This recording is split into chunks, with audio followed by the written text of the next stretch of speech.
Ô, Paulo, a gente tem observado essa tensão internacional. Agora, recentemente, nessa controvérsia entre Estados Unidos e Rússia, depois daquele bombardeio americano, e também Estados Unidos e Coreia do Norte. Parece que o diálogo se torna cada vez mais difícil.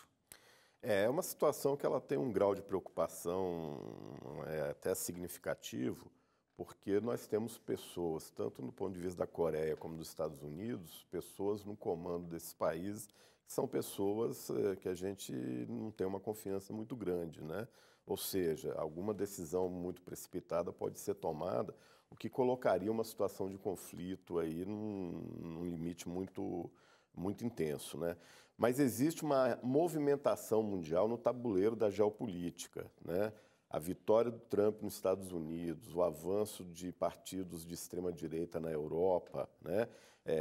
Provoca necessariamente um realinhamento, né, no cenário mundial, né? E você tem aí as grandes potências medindo forças de uma forma indireta, como aconteceu no período da Guerra Fria.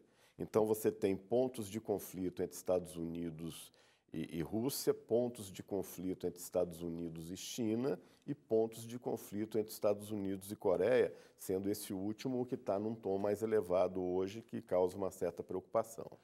Você resgatou aí a situação da Guerra Fria, em que a gente tinha, né, soviéticos de um lado, americanos do outro, né?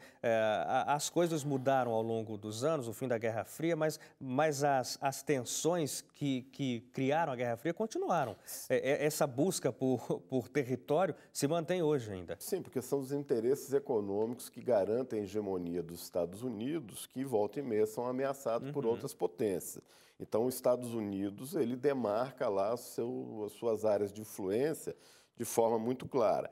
E a Coreia é um país que nunca se curvou a nenhuma vontade ou exigência norte-americana. Então, é considerado sempre um inimigo dos Estados Unidos, né? Não em conflito, mas um inimigo permanente. E na medida em que a relação entre os dois países ela fica mais tensa, isso acaba causando uma certa preocupação no mundo inteiro, porque de um lado você tem Estados Unidos, que é a maior potência bélica do planeta, mas por outro lado você tem uma Coreia que nós não sabemos exatamente qual é o seu potencial militar. E essa é a Pode grande ser preocupação. menor, mas pode ser maior do que a gente imagina. Exatamente, por isso que é um pouco imprevisível o desdobramento dessa crise aí.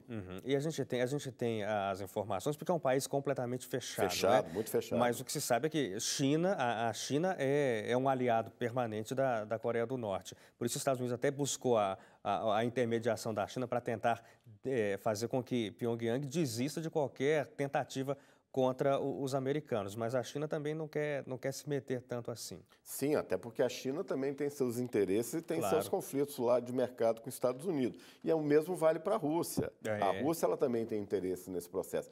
Por isso que é uma questão muito complicada, porque existe um xadrez, um tabuleiro de xadrez na geopolítica mundial, e cada movimento de um país desse implica em movimento de outros países também. Ou seja, os movimentos não se dão isoladamente, eles são concomitantes, ou seja, na medida em que um país mexe numa direção, os outros se movimentam também para não perder aí o seu espaço nesse tabuleiro. As respostas são imediatas, inclusive.